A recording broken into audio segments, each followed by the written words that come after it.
Hi everyone, my name is Emily Teacher, and today we'll read A Noble Bargain. Throughout history, countries that have extended their borders have done so mainly by military conquest. The United States is one of the few nations that has ever done so by purchase. In one of the greatest bargains ever made, it procured almost 1 million square miles at a cost of just over $15 million.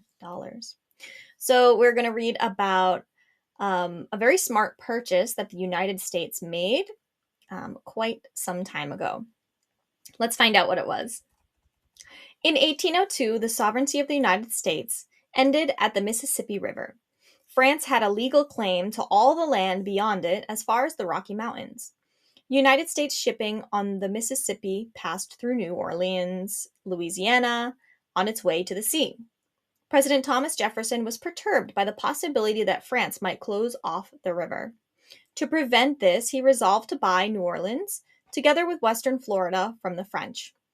So at this time, New Orleans and Western Florida all belonged to the French, not the United States. So there was a lot of control that the French had, right? In order to trade, there was a lot of shipping done through the Mississippi River. But to get out of the United States, um, the U.S. would have shipped things through the Mississippi. It would have to go past New Orleans, Louisiana, but that was French territory. So Jefferson was worried that maybe if the French got upset, they might close it off and shipping would have to stop. Certain conditions were in Jefferson's favor. France was on the verge of war with Britain and therefore needed money. Since the British attack New Orleans, the French would, Jefferson believed, have difficulty defending it. It made sense to conclude that France would prefer the territory to go to America rather than Britain. So the French were going to have a war with Britain, and the area that the French owned in North America would have been really hard to defend, and they needed money for the war front. So Jefferson assumed that France would probably prefer that this land go to America rather than the British taking it. To pursue his plan, Jefferson appointed 2 agents to represent the United States.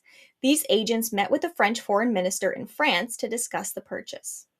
He proposed that the United States buy all the land from the Mississippi to the Rockies, a total of almost 1 million square miles. The 2 Americans were flabbergasted, but receptive to the idea. So Jefferson did not go to France, but he sent these 2 people instead to talk about the idea with the French foreign minister.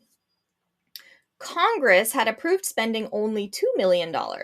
However, the cost would now greatly exceed that amount. After a considerable amount of haggling, a price of $15 million was finally agreed on. The French foreign minister commented at the time the deal was struck that the United States had made a noble bargain. So the Congress only wanted them to spend $2 million, but they spent $15 million. So let's see what happens with Congress. Members of Congress did not concur with this view and wanted to repudiate the agreement with France. They thought that $15 million was an excessive amount to pay. They were also upset that the president's agents had agreed to the French offer without consulting them. President Jefferson appeared before Congress in an attempt to dissuade its members from voting against the purchase. He pointed out that the United States would be doubled in size by the transaction. He also stated that if the United States did not act promptly, the French might withdraw their offer. Somewhat grudgingly, Congress gave its assent to the Louisiana Purchase. A year later, the United States flag was raised in New Orleans, signifying the end of France's involvement in North America. So Congress is put in place to make sure that the president doesn't do something too crazy, right? And it'll be bad for the country. So this is a balance for the president.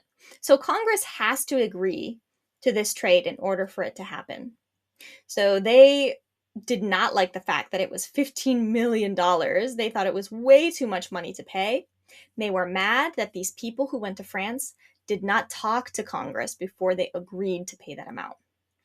But Jefferson knew that this was going to be a really good deal for the United States. So he mentioned to Congress that it would double the size of the country. And if they didn't take the offer, France might not offer it anymore, and then they would kind of be stuck.